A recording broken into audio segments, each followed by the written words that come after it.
Hey guys, it's me, Wolf and Storm, coming at you live. I know it's been a while. I had sworn uh, earlier this month when we were having the discussions about Russell coming back as showrunner that I was going to immediately follow up with a video review for all the latest Big Finish releases. And yeah, life got in the way. Because as I had said in that discussion, I actually have a job now, so work kind of comes first, and when I get home, I'm really exhausted. So this is my first opportunity I've had with some consecutive days off to really buckle down and catch up on my Big Finish audios, namely respond to all calls. The second round of Ninth Doctor Adventures and also Dalek Universe 2 and 3. So that's what this video is going to be about, as I had promised. The reviews for those three, and also I'm going to do a quick review, sort of Doctor Who Flux, episode 1, The Halloween Apocalypse. Um, yeah, that was interesting to say the least. But before I go forward, please don't forget, uh, help me uh, keep on keeping on by visiting me online on my social media networks, namely Twitter, Wolfenstorm78, and also on Patreon. If you are able to donate to me, you'll get nifty, neato, cool stuff. Uh, Basically, you'll be able to see the videos on Patreon before I publish them. And with a little bit more, you can also get your name posted at the end credits. Awesome sauce, isn't it? You'll definitely get a shout out for all your help. So please visit me there. Help me keep on keeping on. And also don't forget, when you're here, like, subscribe, hit that button, ding that bell. Thank you. Okay, so some real quick David Tennant news. We already know that he's finished filming Around the World in 80 days. The French press, basically the European press, has already gone all out um, with their PR to advertise. I believe it's supposed to be at the end of this year, either this month sometime or next month, that it will premiere. So as soon as I have the opportunity to see that, I will definitely let you guys know and do a review. That's, I think, 8 episodes. It looks really awesome. I saw the trailer. It was great. David is fantastic. He's definitely has that 10th Doctor energy, even though it's not the 10th Doctor. It's almost like, what would the 10th Doctor do if he was uh, chameleon arched in the 19th century instead of modern day? Yeah. So we will definitely review that. Um, he's also right now in production for Good Omens season 2. Definitely excited. Red hair and all. He looks absolutely fantastic. There's definitely some behind the scenes pictures uploaded on Twitter. If you haven't had the chance, go take a look. He looks amazing. Michael Sheen looks great. I have a feeling season 2 is going to be incredible. I don't know exactly the storyline because the Good Omens book was just one book, and basically the first series was basically encompassed that book. So they're pretty much having to make up a season 2 from whole cloth. So I guess we will see when that comes to fruition. But Neil Gaiman is holding things really close to the vest in this, so we will definitely see how that goes. But it looks really good. I mean, and anything with David and Michael together is awesome sauce. So updates to follow as that comes. Um, Inside Man, I believe, is finished filming. I think that's going to premiere next year. We are excited. We got some more behind the scenes pictures. He's definitely playing the priest, or not priest, but the vicar. Um, and I believe his name is Harry. There's a lot of Harrys. We have some information about the characters, very little though, just basically their names and who they are in reference to the overall plot. But we don't have exactly the overall story yet. It's very kind of again being held close to the vest. So I expect there will be more advertising via Netflix for this because it's supposed to be on Netflix. I expect it will be more next year, early next year, to advertise for the premiere. And of course, the biggest news that everybody has known for the last month, Russell T Davies, oh my God, OMG, has decided to come back as showrunner starting in 2023, folks. So after this final series, 13 of the Chibnall era, and next year's 3 specials, which will lead to Jodie Whittaker's regeneration into the heretofore unknown 14th Doctor, um, Russell T Davies will definitely be taking over, starting with the 60th anniversary special and seasons thereon. I cannot tell you how excited I am for this. I swear to God, at first I thought it was an April Fool's joke, only it was in April. It must have been an early birthday present for me because my birthday is in October. So I was like, holy fuck. I mean, of all of the ideas of who could have taken over the show, was the last one on my list. I mean, he was the one that I most wanted, but the last one, because he had always said throughout the years since he left, he's always asked, do you have any ideas? Have they asked you to come back to write? Have they asked you to come back in any way, shape, or form? And he's always like, no, no, and no. He never seemed to have any desire to come back, but now it's like a dream. It's like a complete dream. I swear, the first couple of days after they announced it, some part of me couldn't even believe it was real. It was really hard to believe that it was real. But because the whole fandom just melted down, like couldn't believe it. Because I mean, who better to take over than the man who brought it back? The king, basically. The king returneth. The return of the king. It was our wildest dreams come true. So now I have faith, regardless of the timeless children plot, which I know inevitably he's going to have to take care of. I mean, I think the timeless children plot is going to be handled and tied up by Chibnall at the end of this season. That's kind of what it's leading to, I think. But the big tell will be when Russell takes over. Is he going to act like it is part canon, or is he going to find some way to write it out and retcon it? I know a lot of fans who don't like Whittaker's era want it gone. I get that. But I don't think it's as easy as they think to just retcon it out. I mean, there are excuses that they could give to get rid of it. Trust. I just don't know if Russell would go that far. He doesn't strike me as the type to retcon shit just for the sake.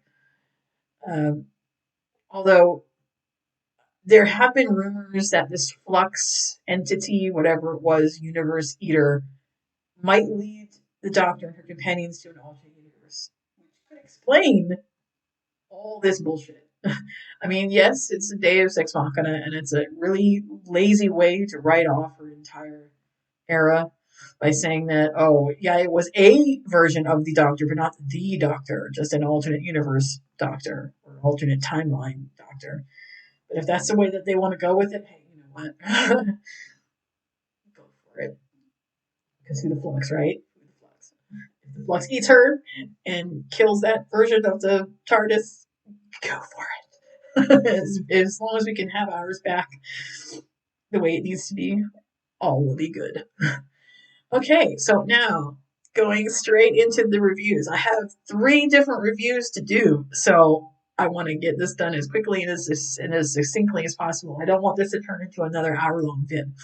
So we're going to start with the 9th Doctor, his second round of adventures called overall Respond to All Calls.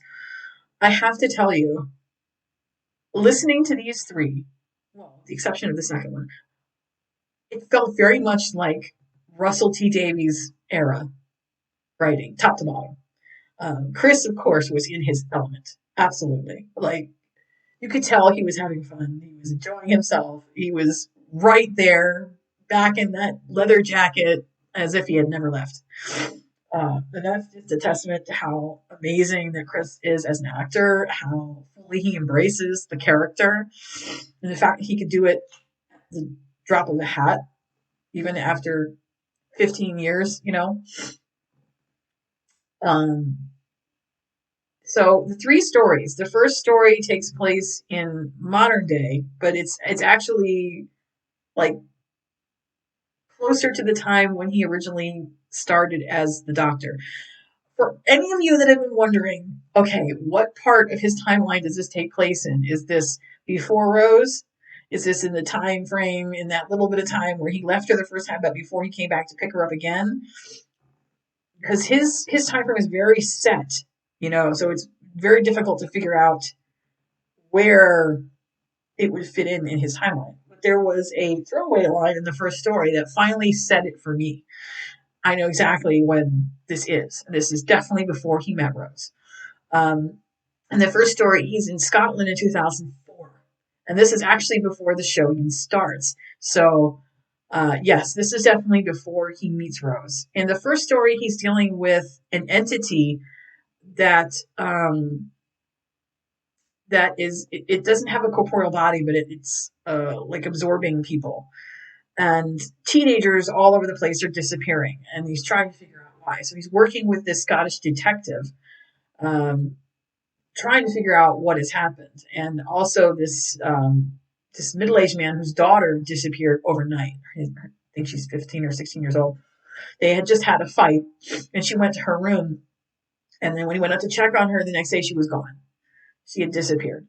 Her bed hadn't been slept in, but she wasn't the only teenager to have disappeared that evening. Quite a few teenagers all over the town had disappeared at the same time. All the parents are freaking out trying to figure it out. So he works with her to track down the energy signature from this entity, and they find out that this entity has absorbed all of these teenagers based off their hormones and all the upheaval that they have, and it's almost sort of like a labyrinth type thing where they wish that they could be anywhere else but where they're at, and the entity, not knowing any better, grants their wish by making them disappear. Uh, but now they're all scared and they want their bodies back. So the Doctor tracks the energy to its original point, source point. Apparently, this energy has been around there for a long time, well over 20 years. And they track it down to a house where the detective's friend used to live. And they come to find out that the detective's friend disappeared when they were teenagers. Uh, they were very, very close, and he was going through a hard time in his life at that point. And then all of a sudden, one day, he just vanished. And they weren't sure if he was abducted or if he ran away from home or what, but they never did find him. And it's something that's always affected her. It's part of the reason why she became a cop. And that's also part of the reason why she specializes in missing persons, because she was never able to find this very close friend of hers, and then so she dedicates her life to making sure that others don't have to go through that pain by helping them find people that are missing, even though she's unable to solve her own case that is close to her. Come to find out that this kid, her friend that disappeared, was also a victim of this creature, and has been stuck in that house for 20 years and unable to get his body back. The Doctor creates this machine that allows them to at least hear the voice of the person.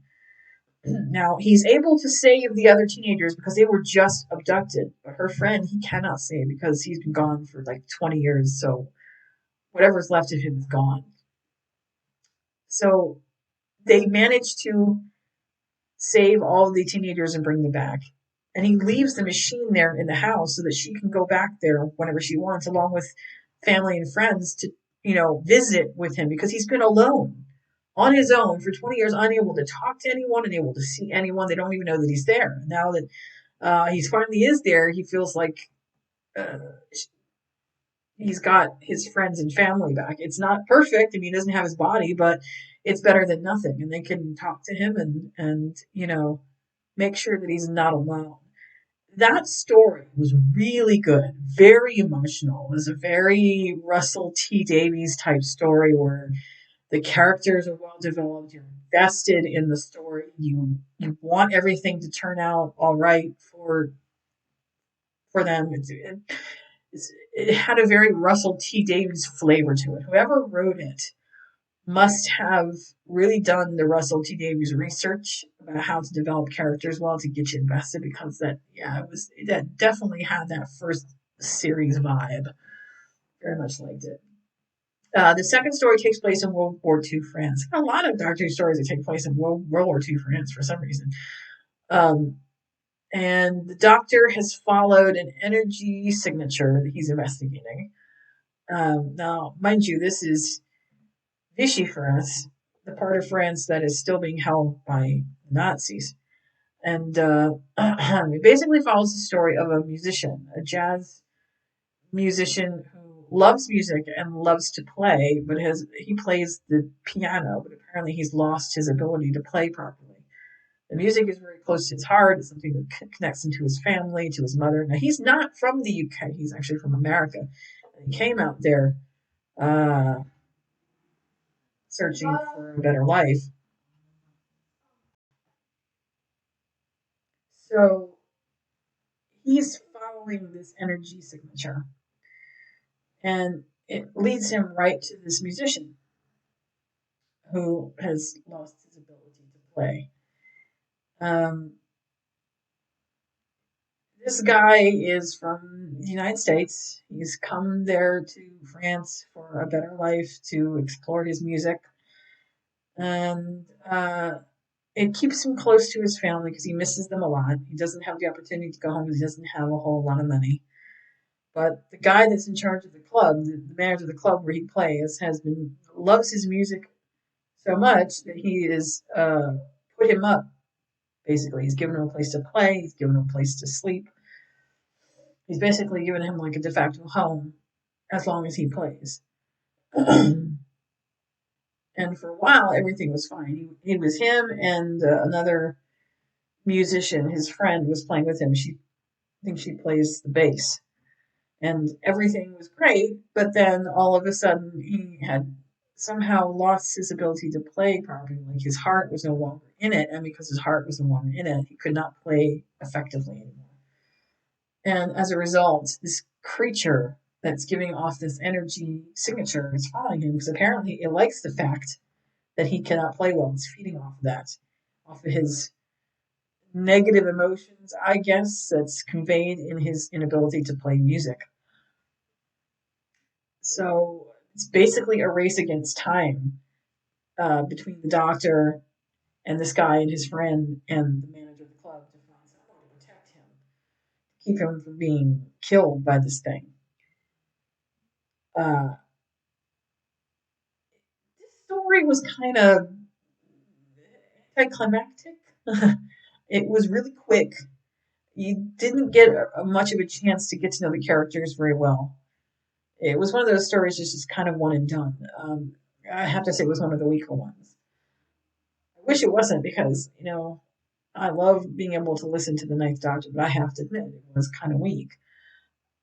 The ending, especially, you would have thought there would be more to it, a more emotional resonance, considering what they were trying to say with this guy not being able to play and then finding his way to play and using that to defeat the creature. But it was so quick. The creature was hardly even in it, to be honest. And uh, some of the humor didn't land. Like they used a towel that they wrapped around, or a jacket that they wrapped around his head to keep the vibrations the creature was giving off from messing with his brain or whatever. And it just it didn't land very well. It was I'll just say it was an okay story. Um, but the climax could definitely have been done better. It wasn't as hard hitting. It didn't have the emotional impact that the first story did. But everyone's entitled to a weak spot every now and then. The third story, now, this was the best of the bunch, bar none. This is one of those stories that I could envision being like a season finale on the show. And I wish they had written something like this on the show because it would have been fucking fantastic.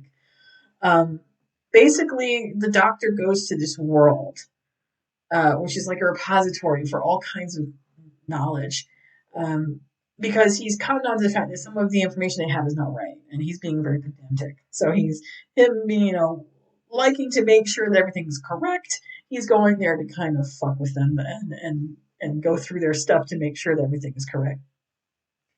So he gets there and he's greeted by this robot who immediately calls in her superior, her human superior, and they have him arrested because he's not supposed to be there.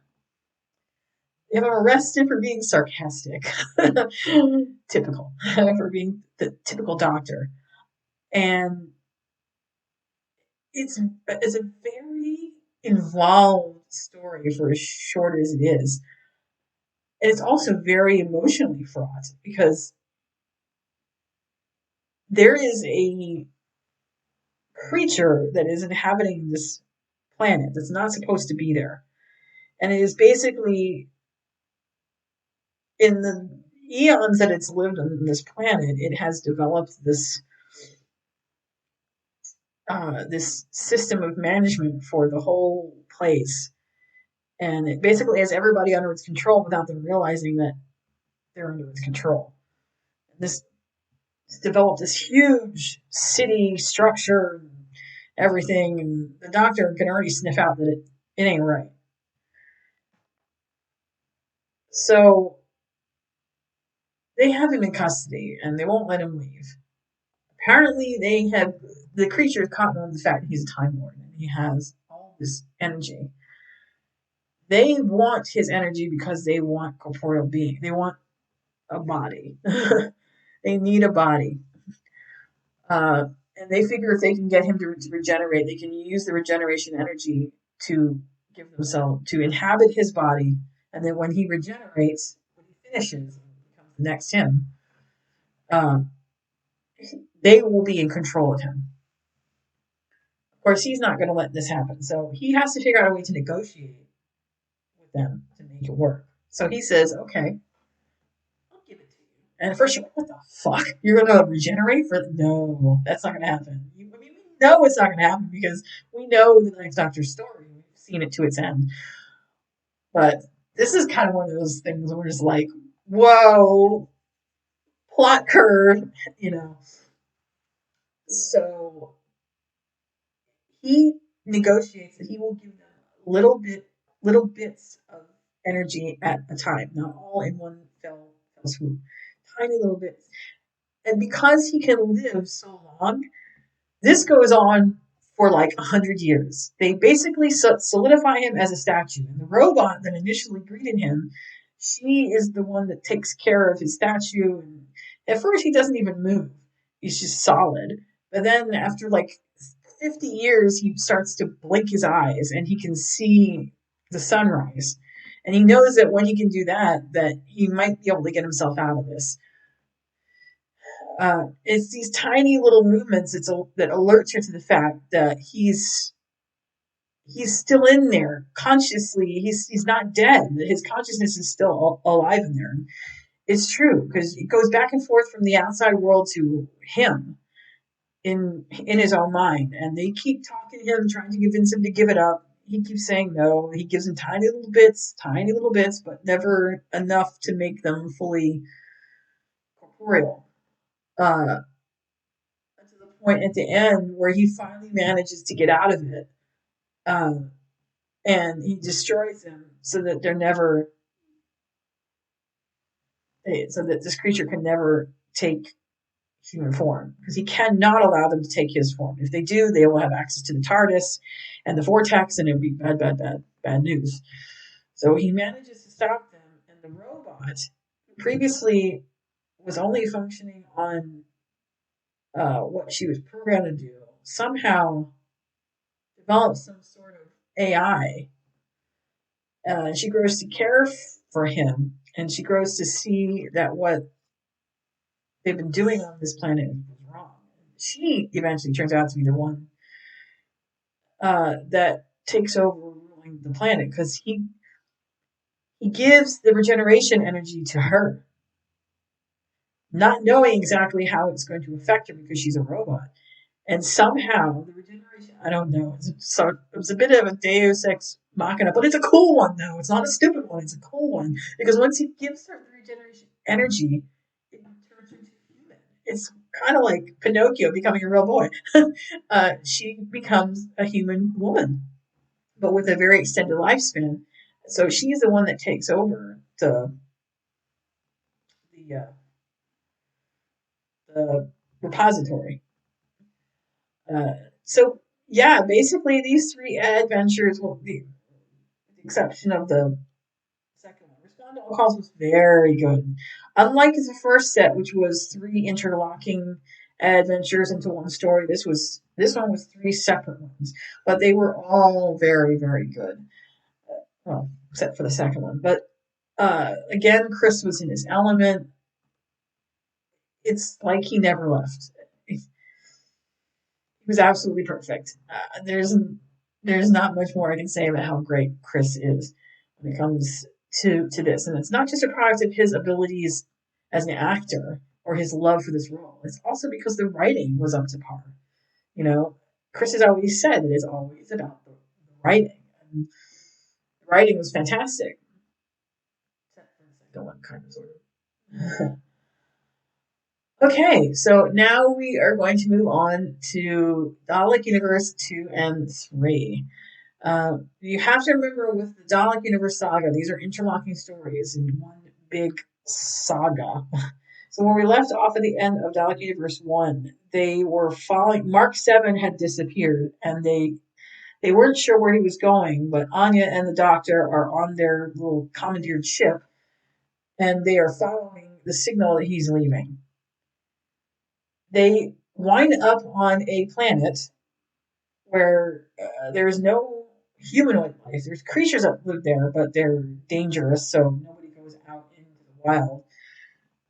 And there's this facility there that's basically manned by robots. And when they see the robots, they identify them as marks, like Mark 6, Mark 8, whatever. So they realize that this is the facility where Mark 7 came from. And he was apparently following a signal back there to wherever he came from. This story is kind of a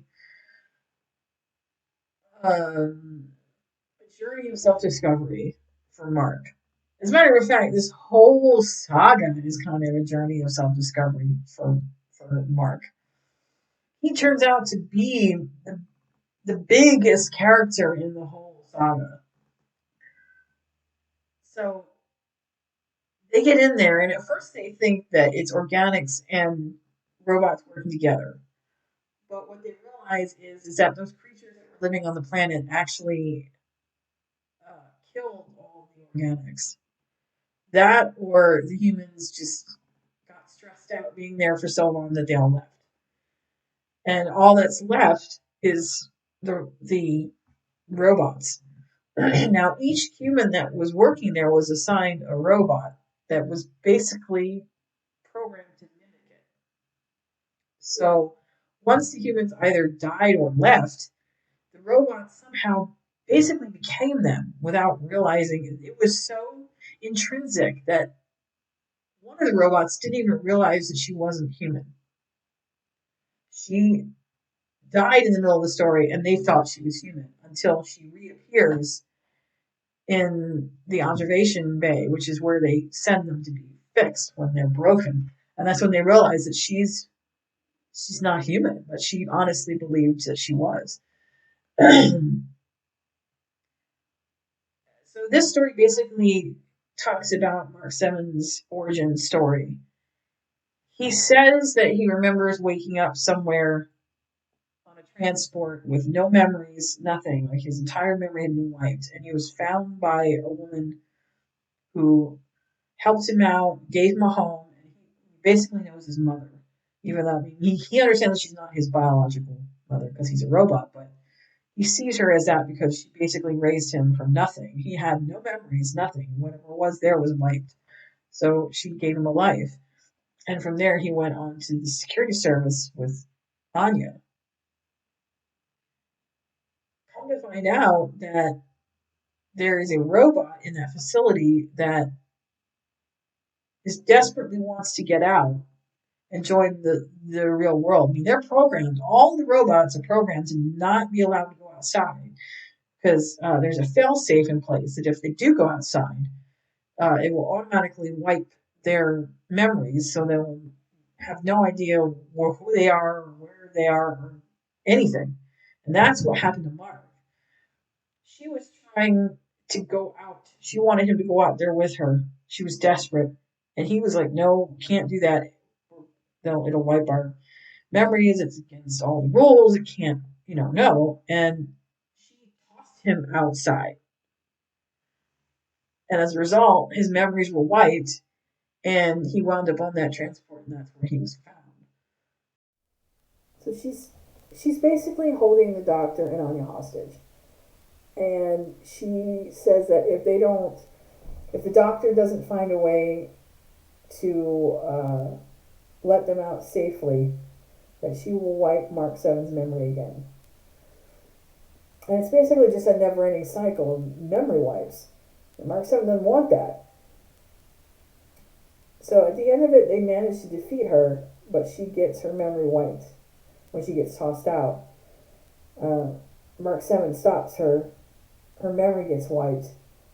And she's basically fumbling around in the forest, having no idea who or what she is, and she gets picked up by the creatures that are there. And that was ultimately what she wanted, was to be out in the real world, so she got her wish, just not the way that she was wanting it. It was a very interesting sort of story of identity, of trying to figure out who you are and where you come from. I didn't realize going into this that Mark 7, his character was going to be such a big point in all of this.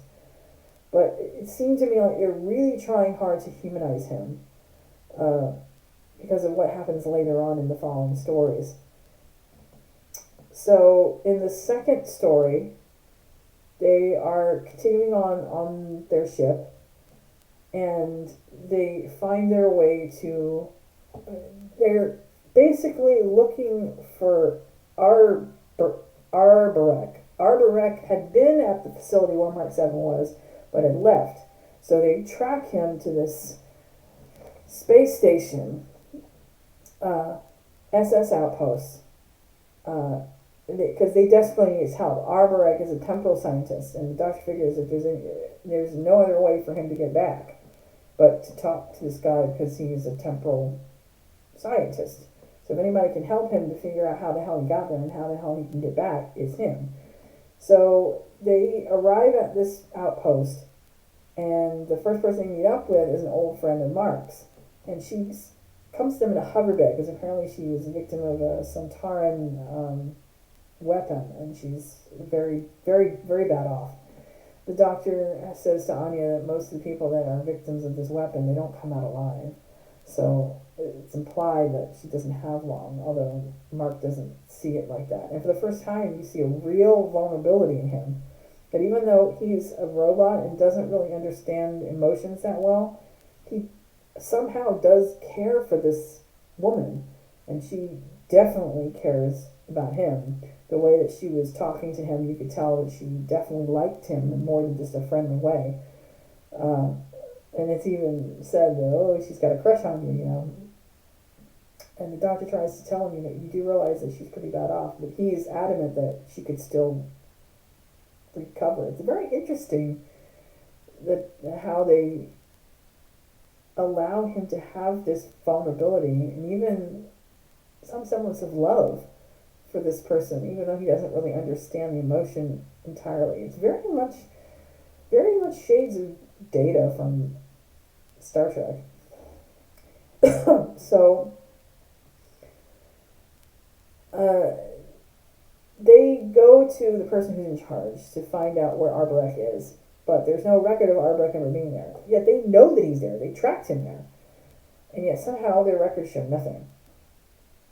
And then after a while, their records show that Mark's friend has just disappeared, as if she was never there. So now they know something's definitely wrong. This shit ain't right. In the course of their investigation, they realize that, okay, you have to understand context, first of all, in all this. This is on the other side of the Time War. The Time War hasn't happened yet, but it's getting very close to that point. The humans and other races have been battling the Daleks for years, and it's not going anywhere. It's getting progressively worse. Uh, so the humans are growing desperate to figure out ways and means to take down the Daleks. So the people on this station have decided, well, if the Daleks can mutate themselves and put themselves in these casings in order to be more effective fighters, why can't we? And it's really kind of sick. Because the humans are basically turning themselves into Daleks to fight Daleks. They come to realize that Mark's friend and Arborek himself have been mutated and turned into Daleks. They find the whole system, like all the humans that were there have been, mostly the ones that were bad off, that have been victims of attacks or been hurt and don't have a lot of time left, who are dying. They use them as their specimens. They mutate them and put them into these casings to make them look and sound like Daleks, but the problem is they didn't have Davros's ability to genetically weed out emotion. These Daleks still had human emotion, and that's what makes them different. When they finally come across the one that used to be his Mark's friend, at first she claims she doesn't know who he is, but when he talks to her, she remembers who he is, and it's really quite sad. The doctor's he's astounded, like he cannot believe that they would go that far. And the guy that's in charge is like trying to justify his actions by saying they had no other choice, that if they didn't do it, the Daleks were just going to win and everything was going to be destroyed. It's like, it's almost like what the Time Lords did at the end of the war. They become so desperate to win and to survive that they would allow Rassilon to initiate the final sanction, turning them into creatures of consciousness and let the rest of the universe be damned. That's basically what these humans were doing. They were turning themselves into Daleks, which is making them no better than the Daleks themselves. So they realize they have to destroy the facility. They cannot allow these Daleks to continue to live. One, because it's morally, it's just not right. They're suffering. You could tell that these people were in pain. Arborek was begging the doctor to kill him. He didn't want to be alive. The doctor couldn't find it in himself to do it, but eventually it did happen. These creatures didn't want to live. They were in pain.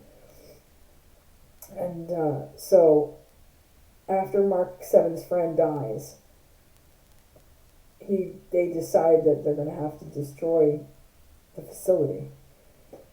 But the more important thing for Mark is to get the Doctor and Anya out, because he knows how important the Doctor is. So he gets left behind at the facility. The Doctor and Anya get out on their ship. They manage to initiate some sort of temporal shift. Emergency is very much like what happened at Canary Wharf with the Cult of Skaro. Emergency temporal shift.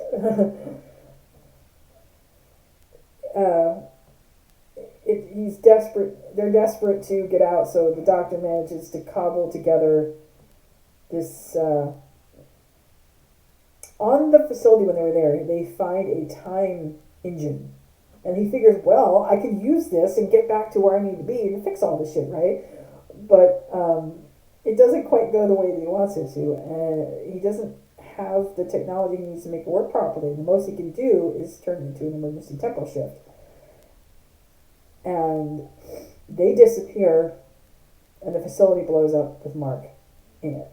And it's a moment that's really sad, because it's almost kind of like Adric in season 5. With the fifth Doctor. They come to know Mark VII pretty well. And even though he is a robot, they considered him a friend. They become, in the short time that they had been together, they become friends. Quite close, and the Doctor never likes to lose anyone, especially not for his sake. He doesn't believe he's worth anybody sacrificing their entire life for. So they emergency temporal shift, and then they wind up in this unknown planet. Doctor has no idea where they are. Apparently, it's some sort of uncharted territory called the Lost, or at least the creature that lives in it is called the Lost. It's an incorporeal being. Again, with the incorporeal beings, they love those.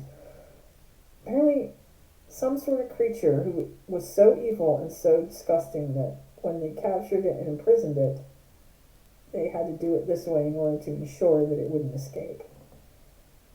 It used to be a person, and then they tossed him into this void or vortex, whatever, and it spit him out in this parallel alternate universe, more like a pocket bubble world. And that's how they somehow found themselves there. And the place seems nice. It's got drinkable water. Everything looks okay at first. But they need to find a way off. Doctor figures out that the planet is unstable because it's in a pocket bubble and it was never supposed to be in the first place, and it's falling apart. And they don't have a lot of time. If they don't get off, they're going to die there.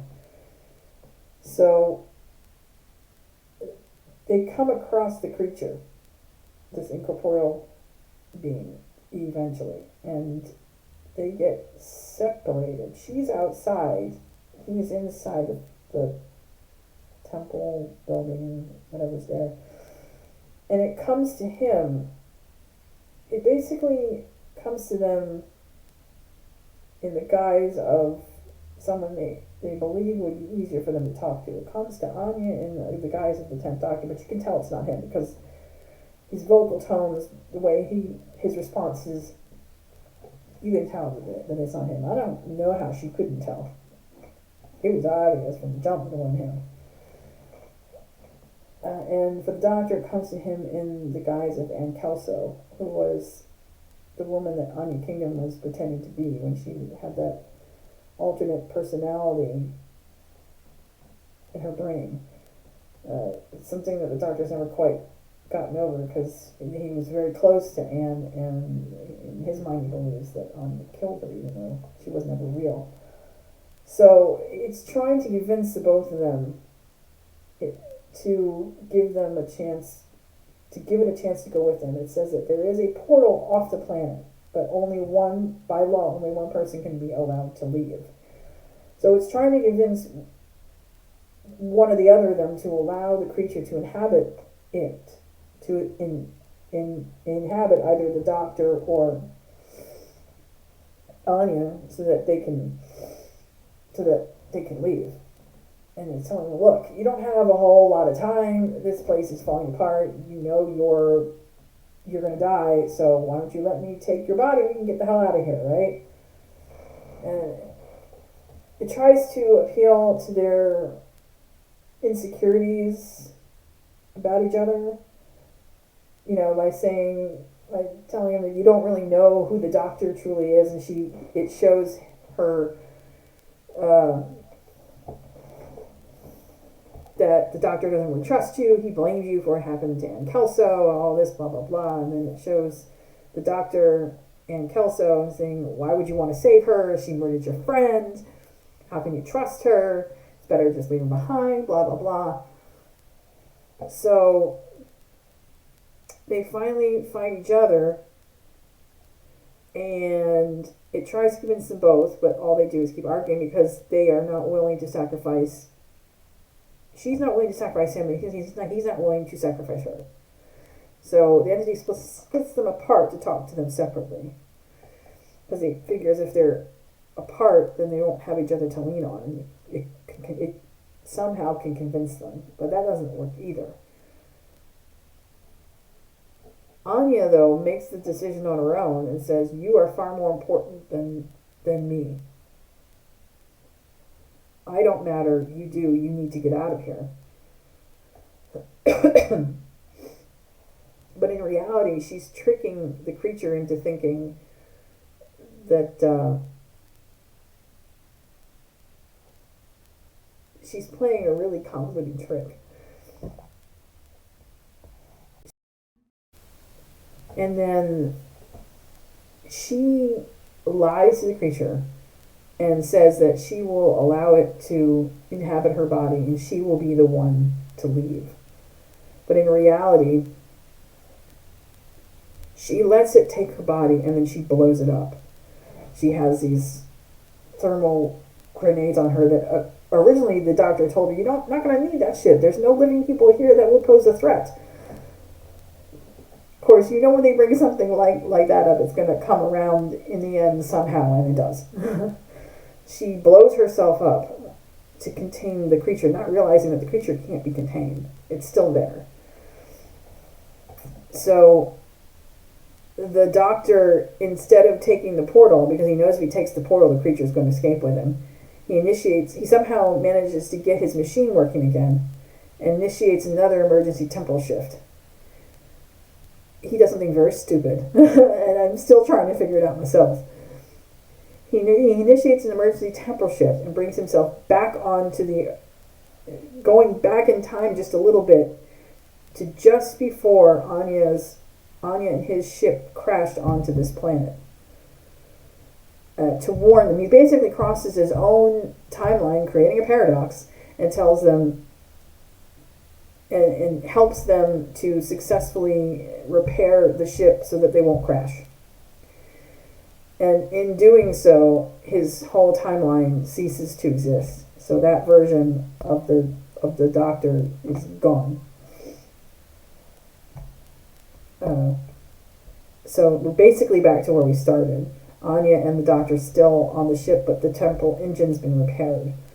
So whatever happened in that story never happened. Basically, that whole timeline just disappeared. But the creature was destroyed. So that brings us to Dalek Universe 3. And this is when it really starts getting hairy. I know a lot of people going into this was like, okay, this is supposed to be Dalek Universe, where the fuck are the Daleks, right? Well, here they are. It all comes to a head in the third one. It was a lot, I guess you could say that 1 and 2 was a lot of setup for the payoff at the very bitter end. Now, I have to say, straight up, that y'all know that I'm not the biggest fan of River Song. Okay? At all. She does factor into this Dalek Universe 3.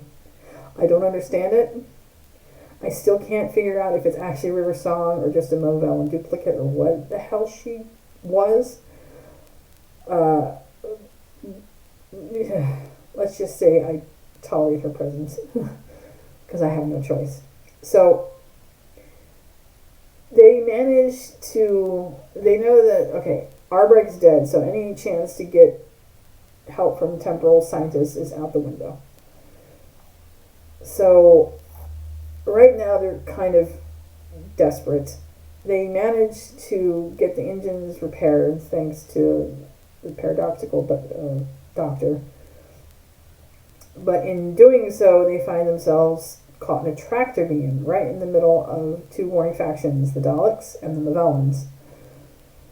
He was really hoping that he was back on his side of the time war being over. But he's not. They're still in the same place. So they land on another planet, and this time their ship is completely foobarred. It's basically a planet made up of nothing but ships. There's no ground. There's no soil. It is basically one huge ship was destroyed, and then a bunch of other ships were built around it. And that's basically how all these people live. Burrowed out of these defunct ships. The weird thing is that when they get the transmission aboard their vessel before they crash, it sounds like it's a Dalek, but it's a female voice that says, "Hello, sweetie," and you automatically know right then that it has something to do with River. And then I just sigh, oh Jesus. So they land on this, I struggle to call it a planet, but it's a planet size. and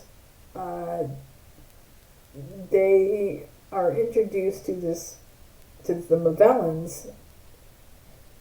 So there's some Mavellans that are there, and there are also some humans that are there. Mostly humans that were caught in between the Daleks and the Mavellans in their battle. So they are taken to be introduced to a young man named Cayman, whose mother turns out to be River Song. I mean, not legitimately, but at least the doctor thinks it's River Song, but she's in the guise of a Mavellan.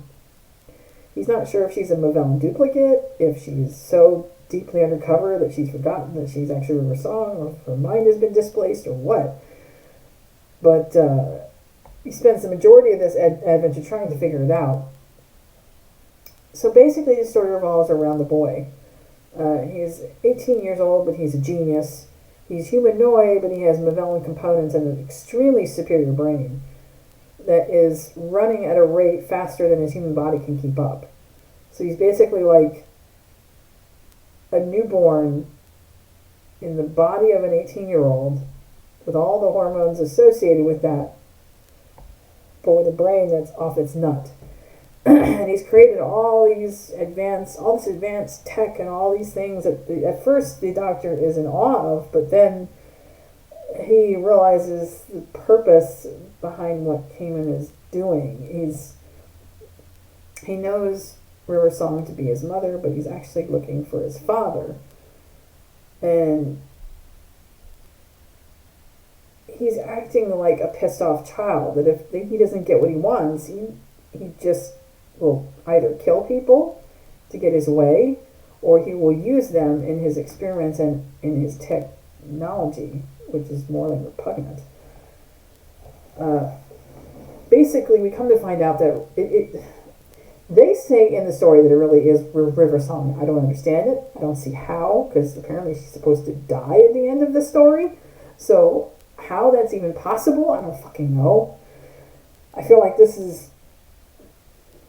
Stephen Moffat just unwilling to give up on River Song to the detriment of the whole storyline not making sense. It's like season 6, which was totally dedicated to her. Again, not making sense. Every time she's in a story, when she's there, it doesn't make sense. It's like they can't seem to write her into anything in Doctor Who and have it make any sort of sense. Because her timelines are so skewed in reference to the Doctor, they have to throw her into some shit and try to make it seem like it's natural for her to be there, but it's not natural for her to be there. And it just throws off the whole story. I didn't particularly care for this one because it just didn't make any sense. But apparently, in the context of the story, she was the one that sent the signal that caused their ship to crash. She desperately needed the Doctor's help. How she knew that he was even there, I don't fucking know. But she brought him there because Cayman was getting out of hand. She couldn't control him anymore, and she needed the Doctor's help to put him down. So eventually, Cayman's brain overloads because it can't take all the capacity anymore, and he dies. And but not before shooting River Song, Mavellan River Song. Where the fuck she is? I don't even know. And they managed to get off the planet. They stopped Cayman. They managed to get off the planet, and this leads directly into the second story. So, in the second story, they're traveling and they wind up caught in lots of tractor beams in this fucking story. They wind up closer to Earth this time around. They figure they need to go and find Earth Security Service to get help. So they wind up at another one of the Security Service outposts closer to Earth. And it's basically not just a scientific outpost, but a prison center. And they have a very specific prisoner on board who they are keeping hold of and basically holding for ransom against the Daleks. And it's Davros. This is pre-Time War Davros, so you can be certain that the last version of the Doctor you've seen is either the fourth or the fifth. I think it's fourth. I remember when he went back to Scarrow, and he was frozen, and then they unfroze him, and he went, the two of them, yeah, I'm pretty sure it's the fourth Doctor. So,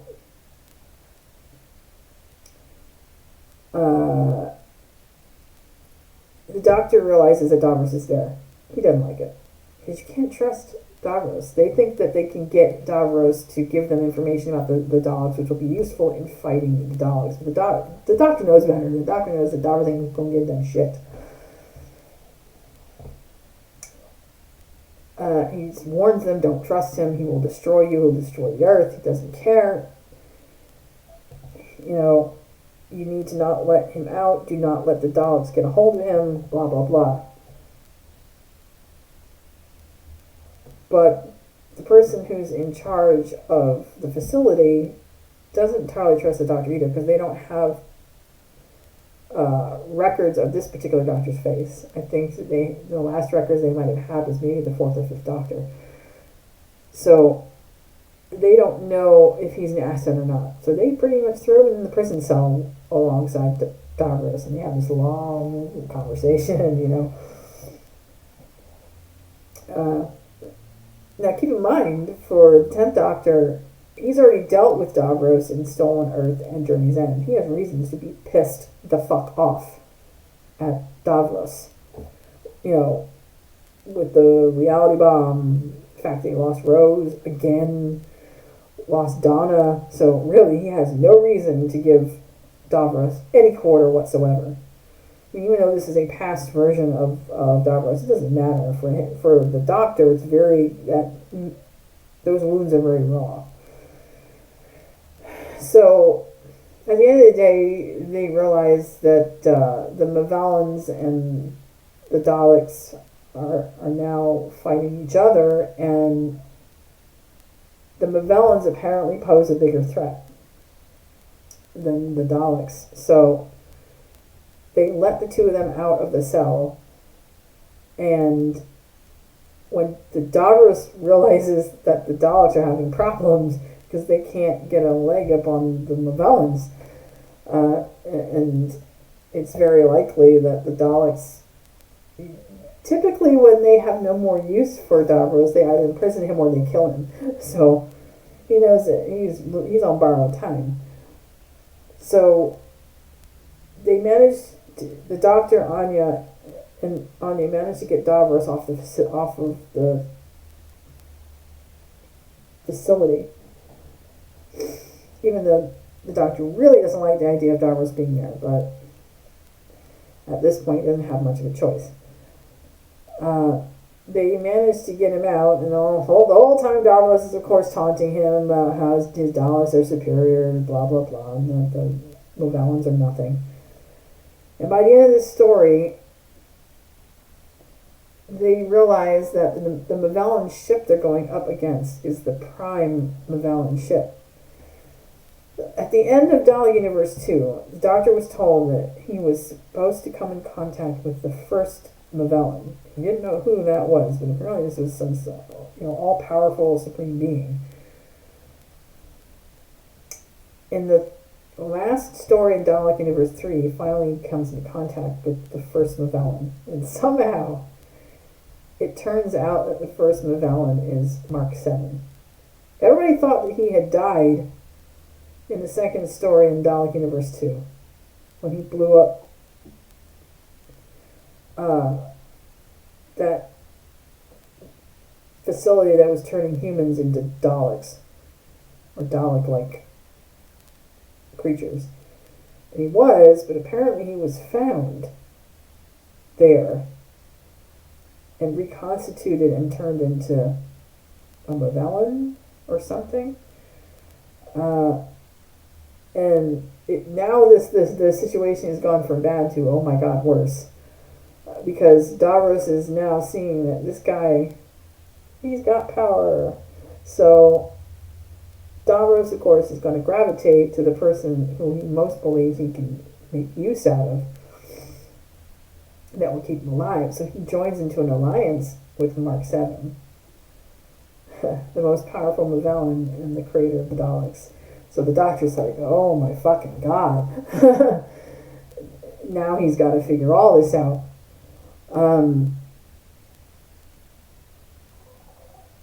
It's a really fast-paced story. You have to, I think, listen to it more than once to really get down everything that's happening. It's basically, this story is centered a lot around the Doctor and Anya trying to convince Mark 7 that he is Mark 7, trying to get him to remember them so that he will stop doing what he's doing and not continue in this alliance with Davros. They do manage to stop Mark 7 by getting him to remember, but only just enough to make him stop. It really doesn't change much of anything. And at the end, he still dies.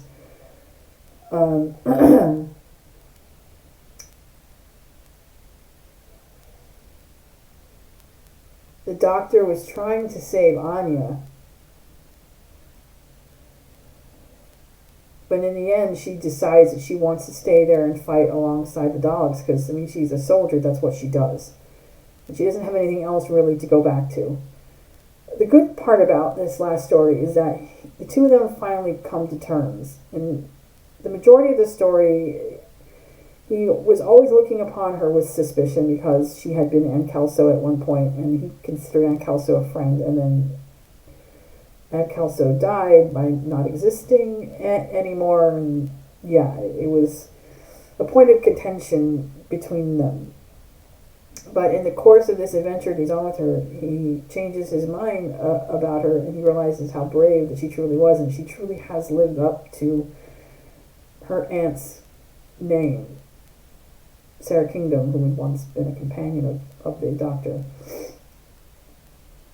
Because he considers Sarah one of the bravest companions that he'd ever had, and he tells her that she has lived up to that, and that he will always consider her a close and dear friend. He tries to take her with him, but she insists that she's going to stay. He finally manages to get the temple engine working properly, and finally manages to transport himself back to his original time stream. And the last of the story you get is Anya going off to help the security service fight the Daleks, and the Doctor is finally back on the TARDIS. And he's back where he should be, kind of exhausted, a little bit beat. And now he decides, I think I need a little downtime, a little vacay. So he sets coordinates on the TARDIS to take him to England. 1562. Yeah, I think I'll pay a visit to good old Lizzie. And of course, England, 1562, Queen Elizabeth I. We all know what this is leading up to. The Day of the Doctor. And the truth about the end of the Time War from the 50th anniversary special. So, yeah, I definitely have to say, Dalek Universe was a pretty incredible saga, and I understand that it started slow at first, and people were wondering, okay, there's supposed to be Daleks here, where the fuck are the Daleks? Well, it's worth it once you get to the end with the Dalek Universe 3, because that's where all the Daleks are there, and everything that you've learned so far comes to fruition, and you finally understand the whole scope of the entire story. I do have to give them props. In Dalek Universe 2, Rose was name-checked. Rose was name-checked, and you could tell by his response that it was still a very bitter wound. Her name, they couldn't even get her full name out before he started going off. So that was definitely still a bitter pill. A very strong wound there. Not just that, but the fact that the Daleks are always there. He feels like he loses everything and they keep coming. The worst of it is that he was back before the Time War, and there were things that he could have done to change it, to make sure that the Time War wouldn't happen, but he couldn't. He knew what had happened with Waters of Mars and how far he had fallen, and he wasn't going to let it happen again. So he was actively working in most of Dalek Universe 3 to ensure that the timelines happened as they were supposed to. He couldn't chance anything happening that wasn't supposed to happen. Even though ultimately it would lead to the Time War, he would keep mentioning it, and they were like, "What's the Time War?" And he's like, well, nothing really." Even though, it is definitely a big thing. So yeah, it was a big, sprawling saga. Yes, it started slow, but the payoff at the end was worth it. It was definitely worth it. So it kind of explains why the Doctor looks the way he looks when you see him at the beginning of Day of the Doctor. It really kind of, the flat hair and the demeanor that's all down and depressed. Now we know why. We finally get it. So I do have to commend them for this sprawling saga. I have to give props. Oh my god, David Tennant was fucking fantastic in this. Just in the element. Like, you could tell he was all in it to win it. Like, he was great. Just great. Just makes me miss him more. So I definitely recommend those if you have the opportunity. Please don't forget that we are still waiting Out of Time Part 3, which is the 10th Doctor's adventure with the 6th Doctor. And the Weeping Angel, that will be out next year. So yeah, that is my Dalek Universe and 9th Doctor Chronicles review. So the only thing we have left to discuss is, Doctor Who Flux, Part 1, The Halloween Apocalypse. Okay, a lot of reviews are already out on YouTube, so I'm going to make this one short, because there really isn't much for me to say. It kind of sucked. Mostly because this was basically set up.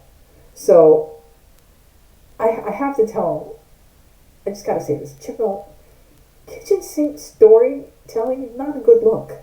Not a good look. Honestly, dude, you're throwing everything but the kitchen sink in our faces, hoping to God that something will stick. And it's kind of hard to make something stick when you give no context to who these people are. Because this is a 6-part story, he dedicated the entire first episode basically to setup. So he was throwing a bunch of different characters out and different situations out, but nothing that would tie them together. You've got the Kavarian, the Doctor going after the Kavarian because she knows he's part of Division, though how she knows I have no idea.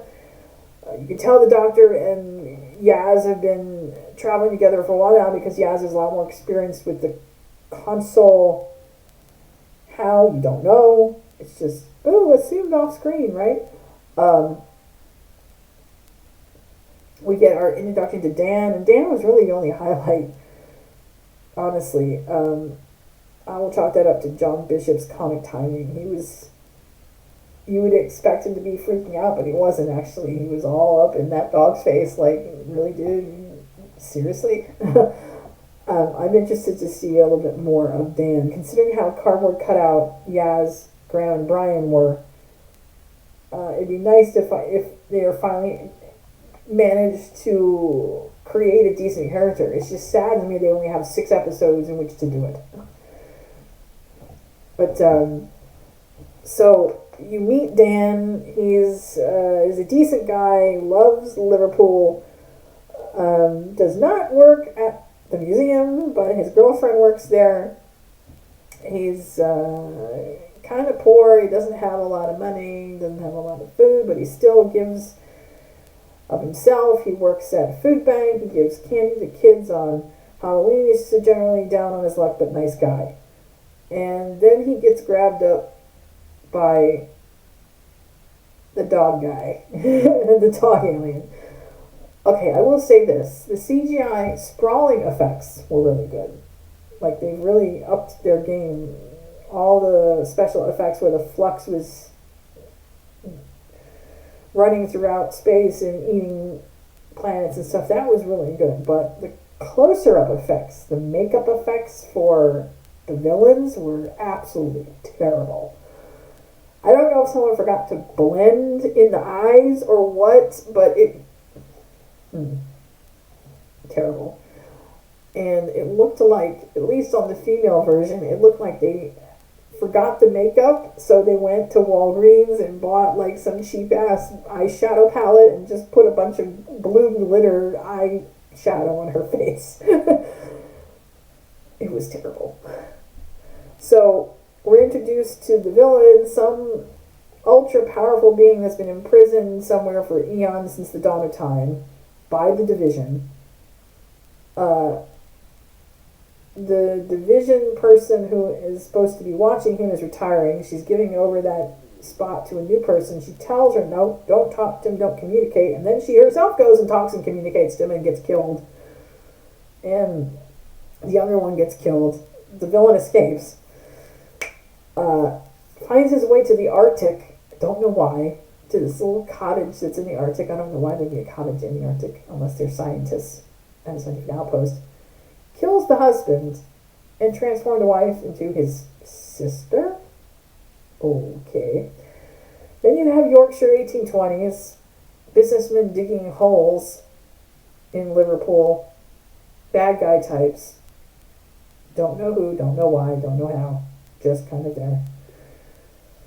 Then you have guy out in the middle of space on Observation Outpost Rose. Still name checking Rose. Still name checking her. Yep, that's my girl. That's my girl. And I don't know if anybody noticed, but the interior of this outpost bore striking resemblance, not only in the design, but the color palette, to Sanctuary Base 6.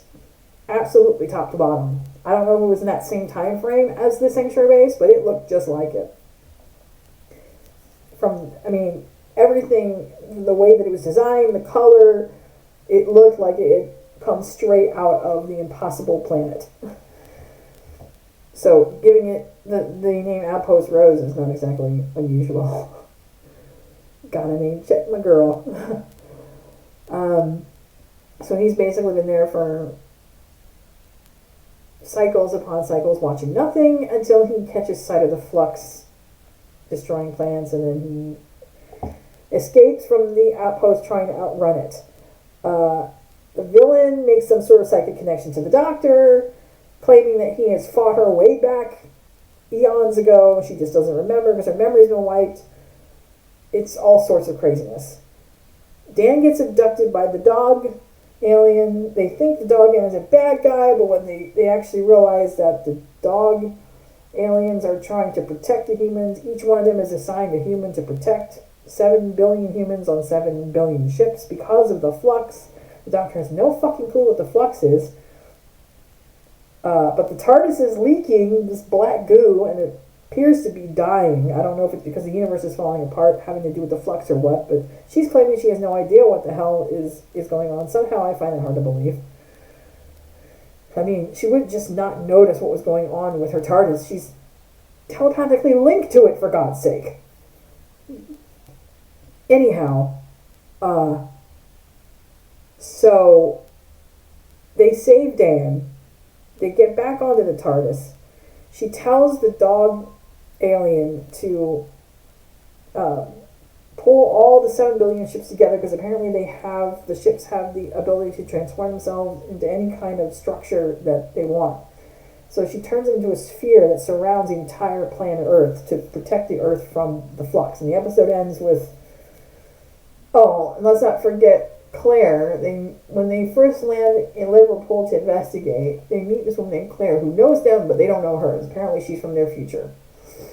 She gets grabbed by Weeping Angel. The Centaurans are there because they've cottoned on to the Flux and they love war. So, we're gonna involve ourselves in this with some really crappy humor.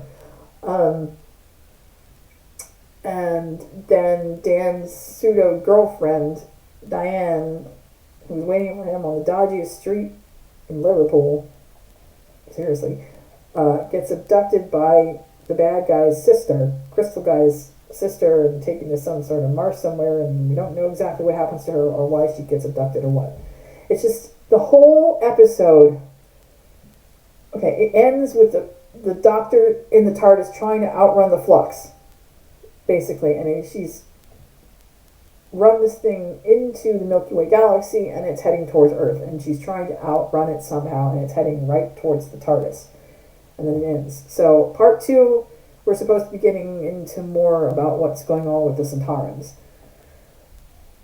I don't even know where to start with this. It was a clusterfuck of epic proportions.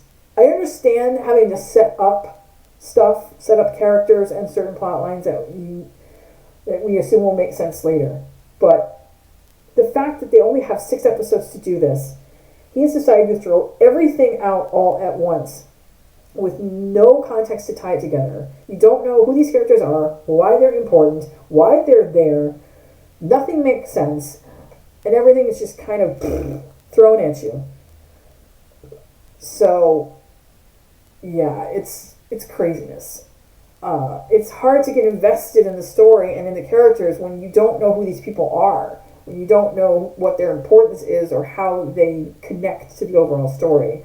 It's hard to get involved in the overall plot when you don't even know what the fucking plot is. So, yeah, I think he needed to pull back just a little. I understand him wanting to introduce some characters, but he was throwing every single character in all at once, every single plot line in all at once, even though there was nothing to connect them together whatsoever. It was an absolute mess. I know a lot of people thought that it was one of Chibnall's better efforts. To me, it was just meh. You know, Chibnall's usual meh. So, I guess all I can do is wait and see as this whole interconnected story plays out. If the setup manages to pay off at the end, that's great, but I don't hold out a lot of hope because, you know, this is Chibnall.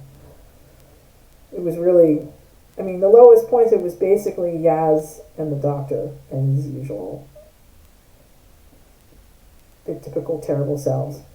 But this time, instead of supposedly being your friends, there was a lot of animosity between them because apparently the Doctor has been hunting down Division for a while, ever since the New Year special, even though that happened all off screen, so we've never seen it. And Yaz is all irritated with her because she keeps getting them into huge scrapes. Okay? But it's hard to get invested in those emotions when we don't see it happening. We saw the opening scene where they're dangling from that energy bar. Okay, that's annoying, but you don't realize at first that they've been running around like this for a while until more exposition when they're back in the TARDIS. Why the fuck is there a bed in the console room? Jesus Christ. Oh my God.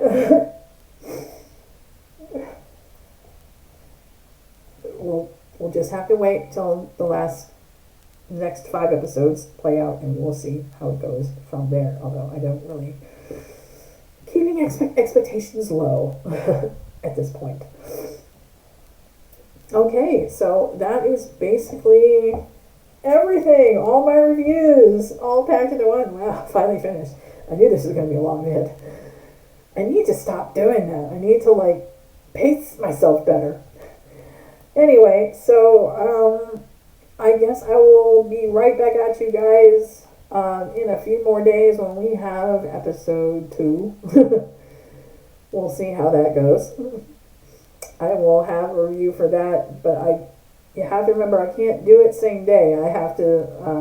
I'm lucky enough to have that day off, but I need to do it on a day where I'm not tired from work. So it will be next week at some point. Just on a day when I'm not so tired. And thank God I have all my other reviews done. That was driving me crazy. Alright guys, love you all. Talk to you soon. And who gives a flux, right? Peace out.